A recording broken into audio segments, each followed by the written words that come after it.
Assalamualaikum warahmatullahi wabarakatuh. Tonton Fahriza Nora Official. Subscribe, like, share, and comment. Assalamualaikum warahmatullahi wabarakatuh. Assalamualaikum warahmatullahi wabarakatuh. Alhamdulillahil wahidil ahad, lam yalid wa lam yulad wa lam yakul lahu kufuwan ahad. Asyhadu an la ilaha illallah wahdahu la syarika lah wa asyhadu anna Muhammadan abduhu wa rasuluhul karim. Allahumma salli wa sallim ala nabiyyina wa sayyidina al-Mustafa Muhammadin wa ala alihi wa ashabihi ajma'in. Amma ba'd. Rabbi shrah li sadri wa yassir li amri wa hlul 'uqdatam min lisani yafqahu qawli. Segala puji bagi Allah, kemudian salawat dan salam kepada Rasulullah, pada keluarga dan seluruh sahabat-sahabatnya. Bapak-bapak dan ibu-ibu, jamaah salat subuh yang Allah muliakan insya-Allah.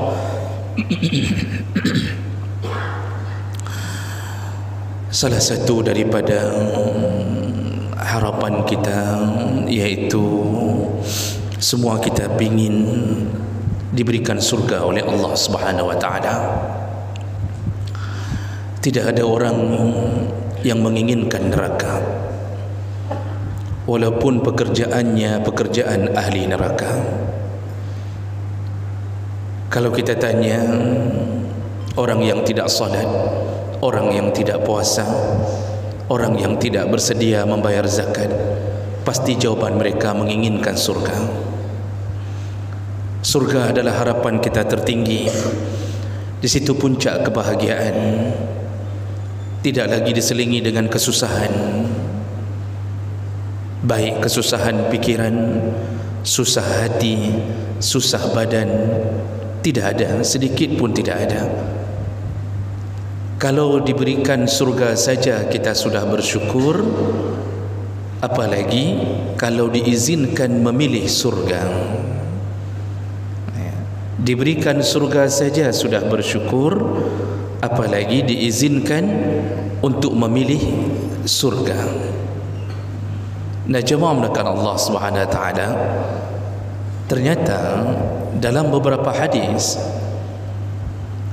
Nabi sallallahu alaihi wasallam itu telah menyebutkan tentang beberapa golongan orang-orang yang diizinkan memilih surga.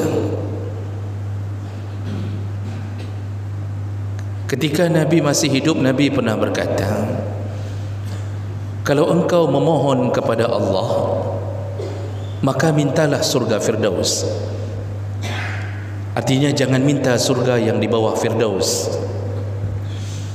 Kalau engkau bermohon surga kepada Allah, minta yang paling tinggi, kata Nabi, yaitu surga Firdaus. Nah, kali ini ada golongan-golongan orang yang diizinkan memilih.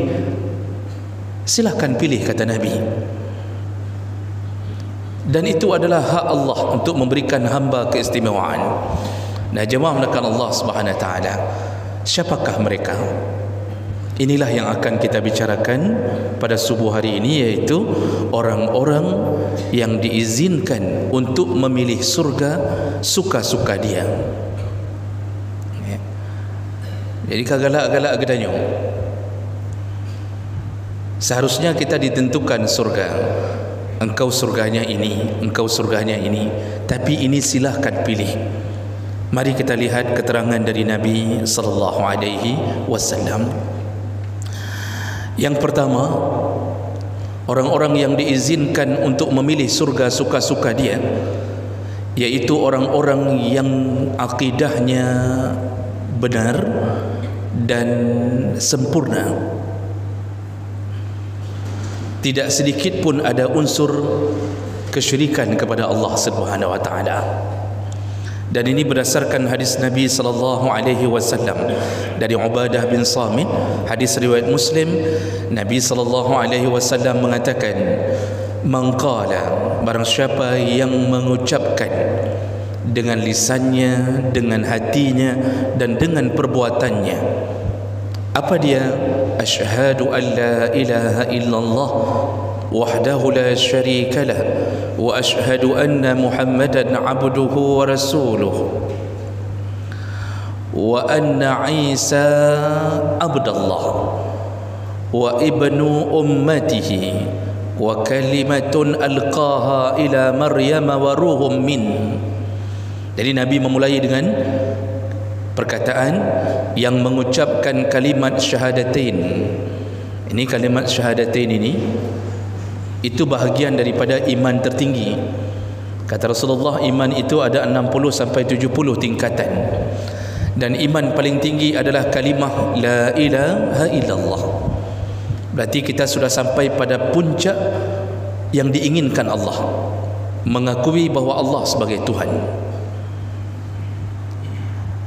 Bapak Ibu yang Allah muliakan, dan tentu ini tidak hanya di dalam perkataan, juga wajib dibarengi dengan amalan. Makanya orang-orang hari ini kalau hanya mengandalkan la ilaha illallah tapi tidak pernah salat, insya-Allah tetap masuk surga, tapi setelah dibalbal di dalam neraka. Jadi kepenjuru oleh dalam neraka ni baru tambang surga. Kalau hanya mengandalkan kalimah la ilaha illallah dalam mulut tetapi tidak diamalkan dengan perbuatan, dia percaya Allah itu satu, tapi dia tidak percaya tentang azab Allah, janji Allah. Nah, di sini bermasalah, imannya bermasalah. Maka apa-apa yang Allah muliakan, kalimat ini kalimat pertama yang menjadi pembuka kunci surga. Lalu kemudian Nabi sambung, dan kemudian mereka meyakini bahawa Isa wa anna Isa abdallah. Mereka meyakini bahawa Isa itu adalah hamba Allah. Wa ibnu ummatihi, Isa itu anak dari salah seorang hamba Allah, yaitu Maryam. Wa kalimatun alqaha ila Maryam wa ruhum min. Ini yang harus diyakini, dan ini hari ini menjadi salah satu problem ketika menghadapi tahun baru. Jadi tahun baru ini ada sebahagian golongan orang mengatakan itu tidak merusak akidah, tidak mengapa.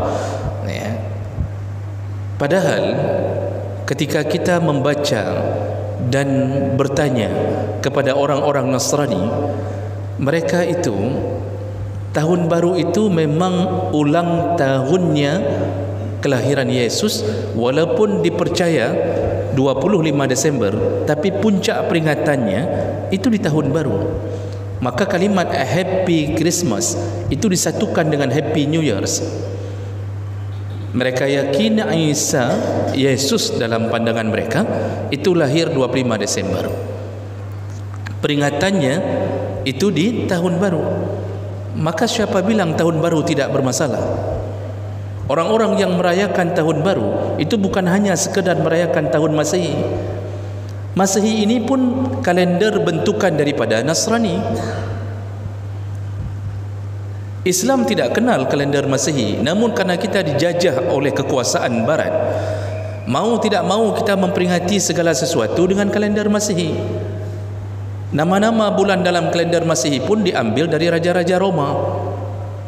Dan itu terbukti memang Nasrani betul. Hari ini Romawi itu memang pusatnya Nasrani dari dulu. Maka oleh karena itu tidak layak ketika kita memisahkan antara Natalan dengan tahun baru. Seharusnya baik tak pegang sapu malam tahun baru kan? Jangan buat apapun di malam tahun baru itu. Jangan tunggu jam 12.00 untuk merayakan masuknya tahun 2023. Baik tak preh-preh poh 12 kan? Ada orang yang tidak menunggu jam 12.00, tapi dia memanggang ayam, memanggang ikan khusus memperingati malam tahun baru. Masalahnya di mana? Bukan hanya sekedar perpindahan tahun. Pertama, kalender itu bentukan Nasrani. Yang kedua, memang diperingati oleh Nasrani untuk memperingati kelahiran Yesus. Dan yang ketiga, kalau kita diajak untuk bertoleransi, dalam akidah tidak ada toleransi. Yang ada toleransi dalam muamalah. Yang perlu kita catat betul-betul, hana toleransi dalam akidah. Qul ya ayyuhal kafirun, wahai orang-orang kafir. Terus Allah menurunkan ayat, qul la a'budu ma ta'budun, sampai pada ayat lakum dinukum wali ad-din. Agamamu agamamu, agamaku. Tidak ada toleransi dalam urusan akidah. Yang ada toleransi dalam muamalah. Cina tinggal di samping rumah kita, kebetulan paretnya macet. Bolehkah kita menolong paret Cina yang macet, yang sumbat? Dibolehkan. Bolehkah kita menerima hadiah dari Medan ketika Cina itu pulang dari Medan membawa coklat? Bolehkah kita memakannya? Boleh. Dibolehkan. Selama bukan sesuatu yang haram, dibolehkan. Jadi urusannya senyum, sapa, jangan beri salam, semuanya dibolehkan. Dan Nabi mengatakan tadi, salah satu akidah yang menyebabkan seseorang boleh masuk surga suka-suka dia ketika dia mengakui bahawa Isa adalah hamba Allah, bukan Tuhan. Ini perkara besar, bukan Tuhan. Di sisi Nasrani, Isa itu adalah anak Tuhan. Maka Tuhan Trinitas itu, iaitu Tuhan Bapa, Tuhan Anak dan Tuhan Roh Kudus, mereka meyakininya sebagai Tuhan. Ketika Al-Quran mengatakan bahawa Isa tidak disalib, Isa tidak disalib, wa ma salabuhu wa ma qataluhu wa ma salabuhu, tidak dibunuh, tidak disalib, tapi mereka mengatakan Isa lah yang disalib, Yesuslah disalib. Dan setiap darah Yesus yang tumpah dengan tombak yang ditusukkan ke ulu hatinya, darah itu mengampunkan semua dosa-dosa umat Kristiani. Itu akidah mereka. Maka tidak boleh urusan hati-hati dengan urusan akidah, Bapak Ibu. Tidak ada toleransi sampai mengucapkan selamat Natal pun sebenarnya, walaupun ada orang sebahagian mengatakan hana pupu selamat Natal tagai. Walaupun kita punya teman SMA dulu yang mungkin beragama Nasrani, jangan ucapkan selamat Natal, karena dengan mengucapkan selamat Natal kita telah meridai adanya Tuhan selain daripada Allah. Jadi kita pegang katanya selamat Natal ya, selamat tahun baru, selamat Natal. Dengan mengucapkan itu kita telah meyakini dan meridai adanya Tuhan selain daripada Allah. Ini orang bermasalah dalam akidah. Maka jemaah melakukan Allah Subhanahu Wa Taala, Nabi mengatakan urusan Nabi Isa diperkuat oleh hadis Nabi ini untuk menunjukkan sampai akhir zaman masalah akidah ini harus dipegang kuat, jangan sampai jatuh ke dalam akidah yang salah. Kita kadang-kadang toleransi kebablasan, sampai terus urusan akidah kita izinkan toleransi. Nah jemaah melakukan Allah Subhanahu Wa Taala, lalu Nabi sambung, wa annal jannata haq wa annan nara haq. Orang ini percaya bahawa surga itu ada dan percaya bahawa neraka itu ada dengan segala azabnya. Surga ada dengan segala janjinya, neraka ada dengan segala azabnya. Kalau sudah sampai pada tingkat ini, maka disitulah Nabi mengatakan di ujung hadis bahawa nanti adkhalahu Allahul jannah min ayyi abwabin syaa.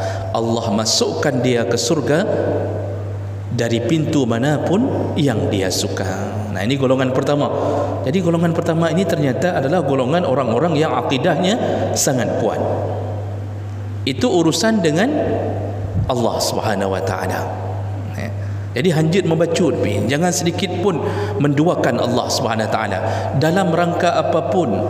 Maka susah masuk surga orang-orang yang punya sifat syirik, baik syirik besar maupun syirik kecil.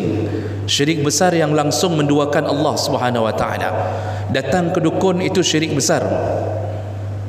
mendatangi dukun itu syirik besar. Percaya apa yang dikatakan dukun, mengamalkan waktu dukun meminta untuk dibuatkan jimat, kemudian diminta untuk sediakan benang dengan berbagai macam warna, lalu kemudian diminta sediakan daun, bunga, macam-macam. Tapi buat atanyan, dukun minta supaya disediakan kambing, itu harus warna hitam total. Katanya mau dipindahkan penyakit kita ke kambing. Kambing saja bingung, asam urat yang kita terima gara-gara makan daging kambing, tak kembalikan ke kambing, kembangai. Makanya kambing kadang-kadang bingung, nyo yang bangai so, siapa yang bodoh sebenarnya? Ini kan aneh sekali. Lalu disuruh buat ini, disuruh buat itu, semua kita buat. Itu urusan akidah, itu berbahaya. Jangan coba-coba untuk membuat jimat apapun. Hari ini orang nampaknya hebat, memasang ilmu kebal, diparangi tidak luka sama sekali, ditembak tidak tembus, dia fikir dia hebat, padahal dia telah jatuh ke dalam jurang kesyirikan. Mati, orang memuji-mujinya, matinya susah sekali. Dia punya ilmu ini, dia ini ilmunya tinggi, padahal dia jatuh dalam tipu daya syaitan yang bernama syirik. Rasulullah mengatakan, man 'allaqat tamimah faqad asyraka. Barang siapa yang menggantung-gantungkan jimat, maka dia telah jatuh ke dalam kesyirikan.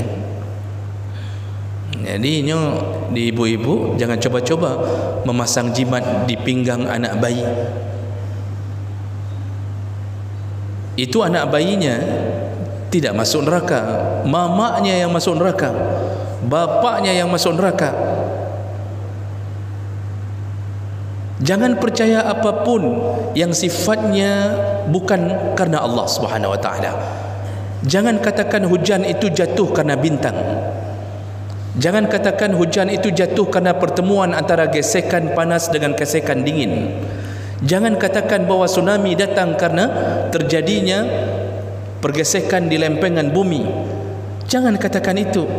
Katakanlah semua karena Allah. Itu hanya sebab yang Allah buat. Hari ini orang kadang-kadang karet bak syirik, semua dia gantungkan dengan urusan dunia. Sampai harapannya pun dia gantungkan pada urusan dunia.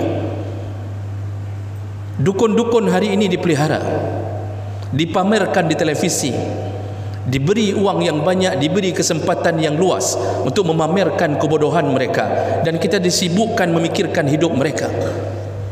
Nyobut akidah. 13 tahun Nabi pelihara akidah ini.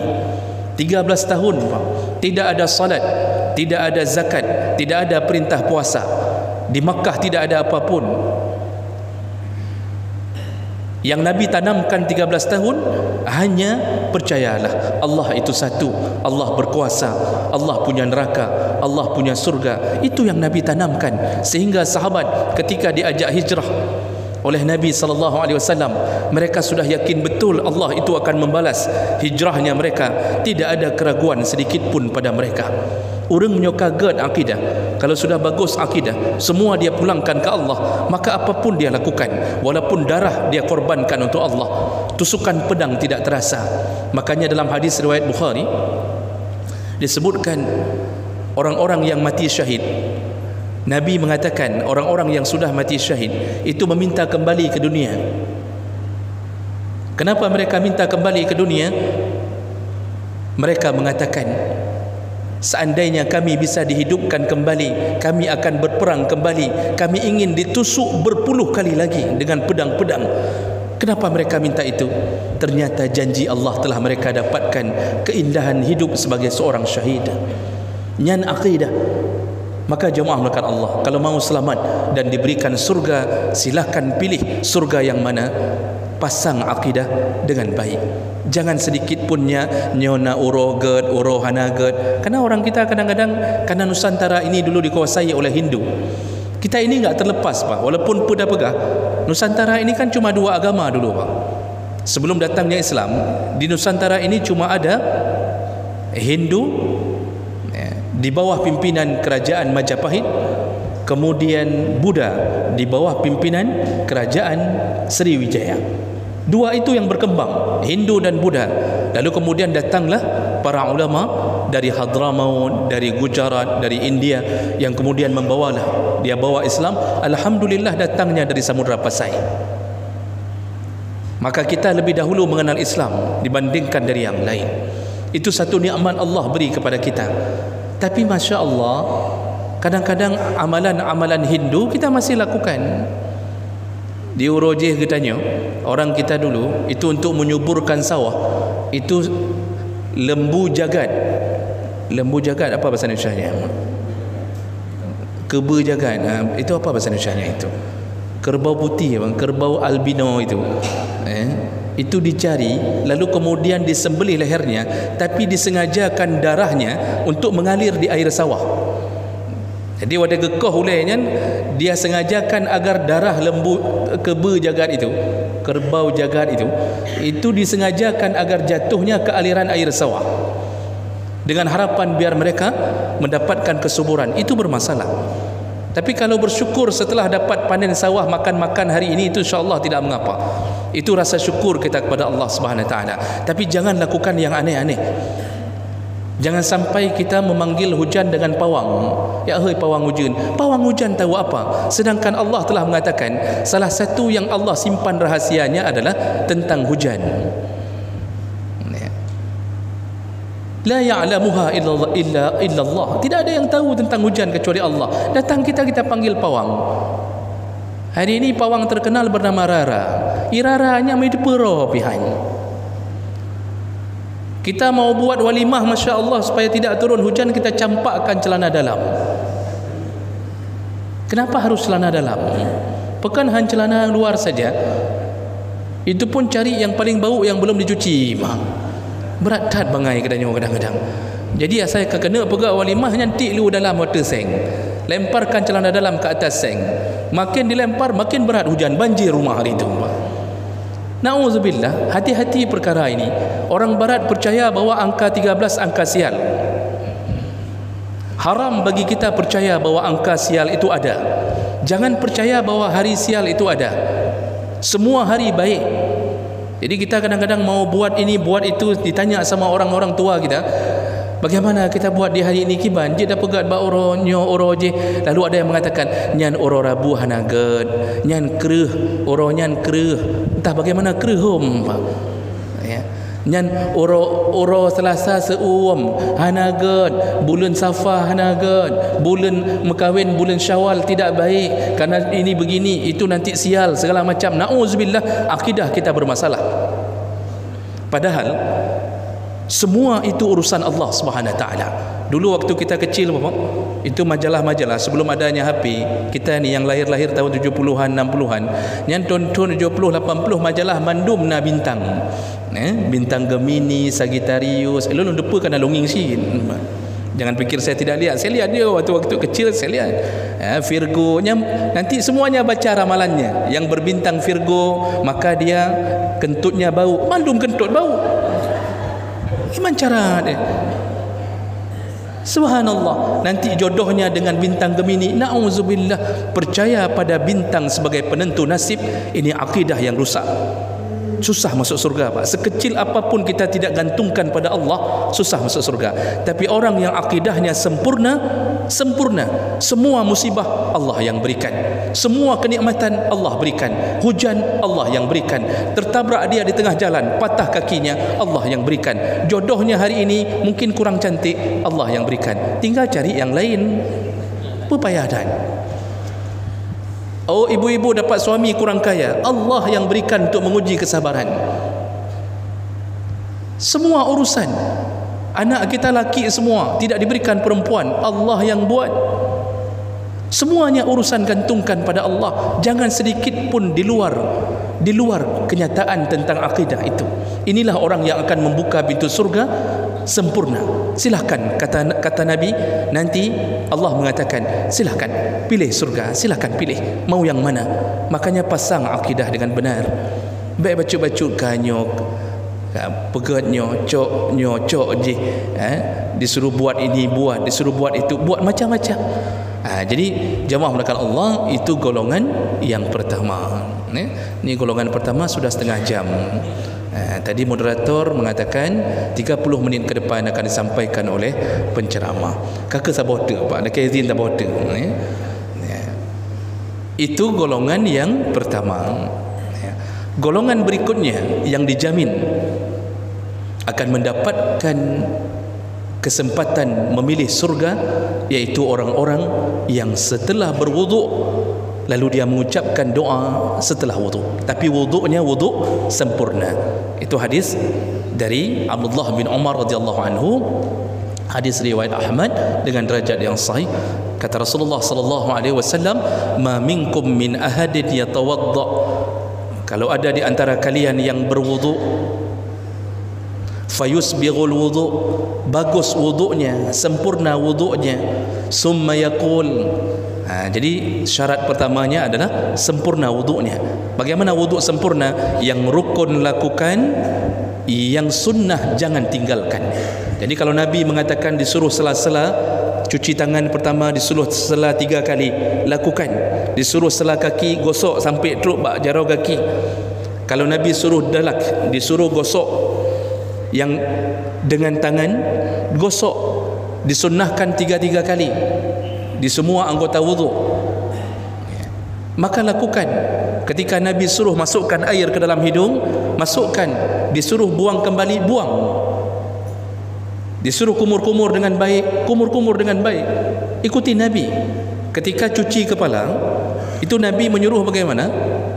Menyeluruh kepala. Disuruh Nabi seluruh kepala, seluruh kepala. Jadi basahkan tangan, seluruh kepala, tarik ke belakang, lalu bawa kembali ke depan. Yang menan cara wuduk dalam hadis Nabi. Orang hari ini salah faham.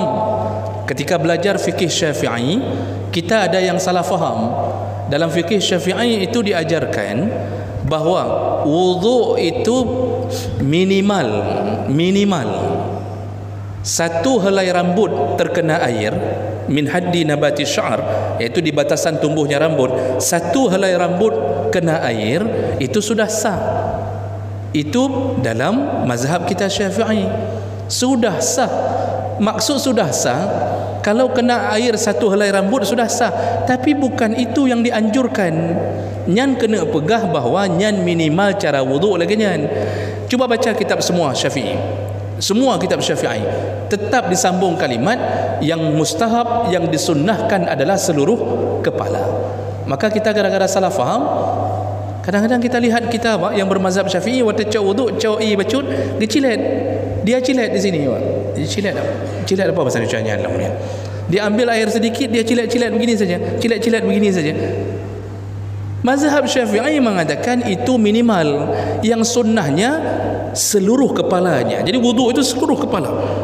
Kenakan seluruh kepala. Kalau Imam Malik langsung wajib seluruh kepala. Menyuhana kenang mandu mulai tidak sah wuduk. Begitu pandangan imam-imam mazhab berdasarkan dalil. Maka wuduklah dengan sempurna. Cuci kaki, angkat kaki, gosok. Jangan hanya masukkan kaki di bawah air keran. Ada orang yang kakinya dia letakkan di bawah air keran, enggak pun digosoknya. Sahkah wuduknya? Sah. Sempurnakah? Tidak. Karena Nabi menyuruh menggosok. Maka Nabi mengatakan apa? Yang sempurna wuduknya, setelah sempurna, summa yaqul, lalu kemudian dia membaca. Barulah baca doa. Apa doanya? Asyhadu an la ilaha illallah wahdahu la syarika lah wa asyhadu anna Muhammadan abduhu wa rasuluh. Itu dalam satu hadis riwayat Muslim. Ditambah dalam hadis riwayat Tirmizi, Allahumma ja'alni minat tawabin wa ja'alni minal mutatahhirin wa ja'alni min ibadikas salihin. Yang baca doa itu, kata Nabi, hari kiamat nanti Allah Subhanahu wa taala futihat lahu abwabul jannah as-samaniyah, dibuka pintu surga yang 8 oleh Allah. Lalu Allah mengatakan, masuklah dari pintu manapun yang engkau suka. Masya Allah, Pak. Wuduk saja bisa pilih surga. Wuduk saja sempurna bisa pilih surga. Ini menunjukkan apa? Taatnya orang di saat melaksanakan perintah Allah.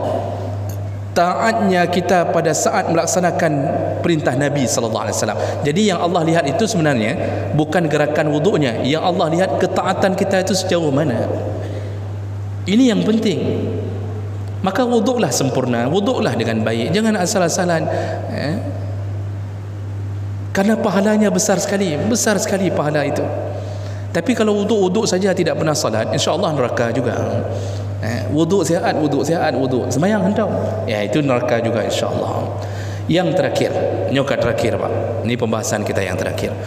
Golongan ketiga yang akan diberikan izin membuka pintu surga pilih manapun yang dia suka, yaitu golongan istri yang taat pada suaminya selain melakukan ibadah yang wajib.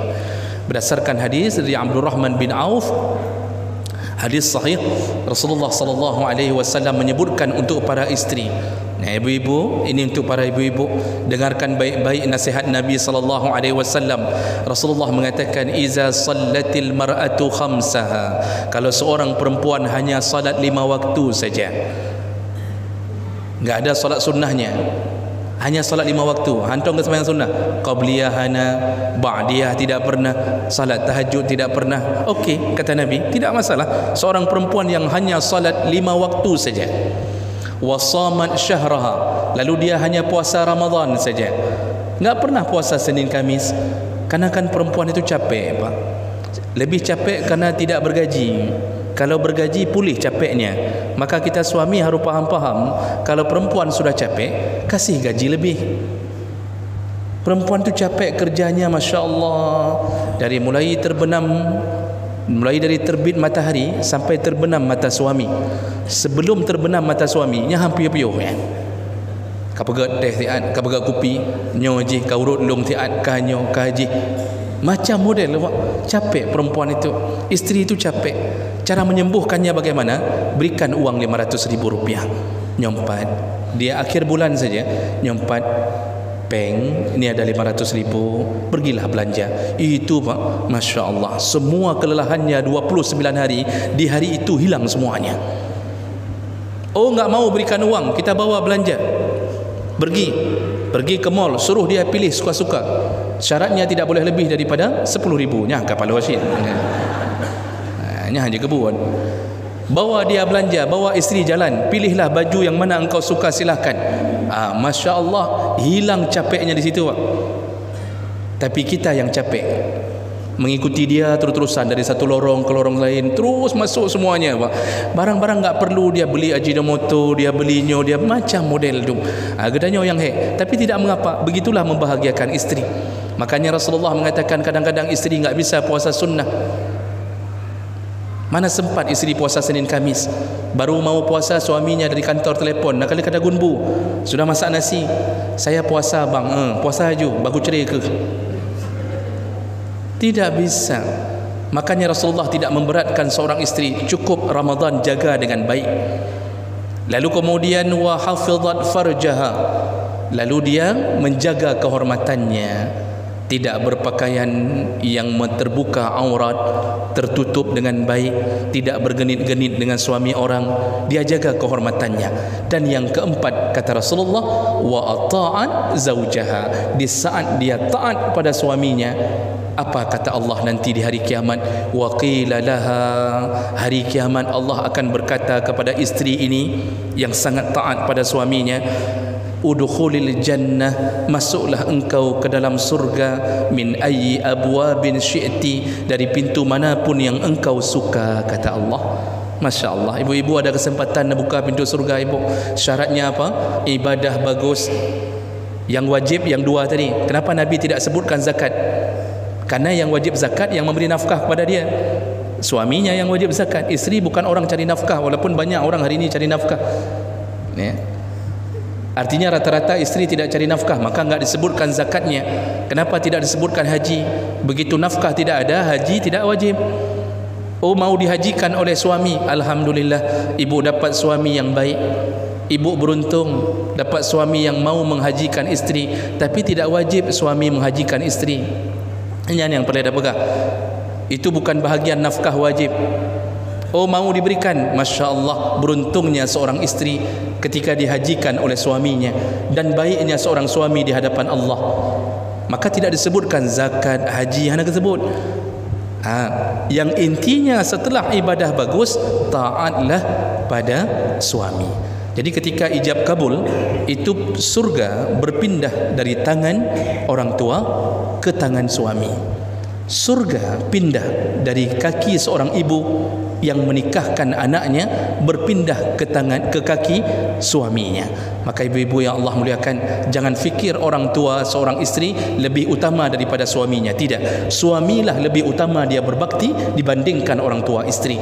Tapi jangan sedih, kok je kemenan, misal kita tanya, kok bisa begitu? Ketahuilah, semakin taatnya istri pada suaminya, semakin dekat orang tuanya menuju ke surga Allah Subhanahu wa taala. Itu yang perlu difahami. Maka kalau ingin memasukkan orang tua ke dalam surga, taatlah pada suami. Dan ada hadis sebagai penutup kita. Rasulullah pada suatu hari mengatakan kepada sahabat, maukah kalian kutunjukkan perempuan-perempuan penghuni surga? Kata sahabat, bala. Siapa mereka ya Rasulullah? Tentu kabarkanlah kepada Nabi ya Rasulullah, kepada kami ya Rasulullah. Apa kata Nabi? Yaitu perempuan-perempuan ketika dia marah kepada suaminya atau dimarahi oleh suaminya, lalu kemudian dia mendatangi suaminya di pembaringan. Jadi kalau bukan dia marah ke suami, dia dimarahi oleh suami, lalu dengan rasa ketidaknyamanan hatinya, dia datang ketika suaminya mau tidur, dia datang, lalu dia pegang tangan suaminya, dia genggam tangan suaminya, lalu dia berkata, ini bunyi hadis, apa katanya? Aku tidak bisa memejamkan mataku, wahai kanda, aku tidak bisa memejamkan mataku. La aghmidu ainayya, hantengeun lum. Kanda, abang, hantengeun lum. Hatta tarda anni, sampai engkau memaafkan dosa-dosaku. Itu kata Nabi, perempuan penghuni surga itu setelah dimarahi sama suami pun, padahal suami yang salah, tapi dengan keinginan masuk surga, dia datangi, lalu dia katakan, napa ma'ahlum, maafkanlah aku tidak bisa tidur, hantengeun lum menyogolam napa ma'ahlum.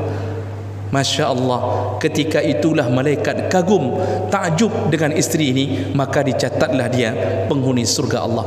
Yang penting kan surga ya. Cuma bapak-bapak mungkin nanti akan heran malam pertama setelah istri ikut pengajian mendapatkan hadis ini, mungkin nanti malam ada istri yang datang pegang tangan suami, abang napa ma'ahlum, handengeun long lagi nyo napa ma'ahlum. Suami akan mengatakan, pajan pun ke lagi nyo. Kapan pertama mulai kayak gini? Dia pegang kepalanya sangnya. Karena biasanya dia lawannya, bang. Itu enggak mau bicara sampai seminggu. Hari itu dia minta maaf. Disitulah perlunya menuntut ilmu, tahulah jalan-jalan menuju ke surga Allah Subhanahu wa taala. Maka wahai para istri, taatlah pada suami, karena itulah jalan menuju surga Allah Subhanahu wa taala selama suami itu taat kepada Allah Subhanahu wa taala. Tidak perlu taat pada suami pemain game judi online yang laki jelame untuk membeli kembali chip. Jangan taat. Itu kalau perlu minta cerai ya. Sampai begitu. Baik, demikianlah petunjuk Nabi tentang orang-orang yang mendapatkan surga lalu memilih surganya, suka-suka dia Allah berikan untuknya. Mudah-mudahan bermanfaat. Subhanakallahumma bihamdik, asyhadu an la ilaha illa anta, astaghfiruka wa atubu ilaik. Wassalamualaikum warahmatullahi wabarakatuh.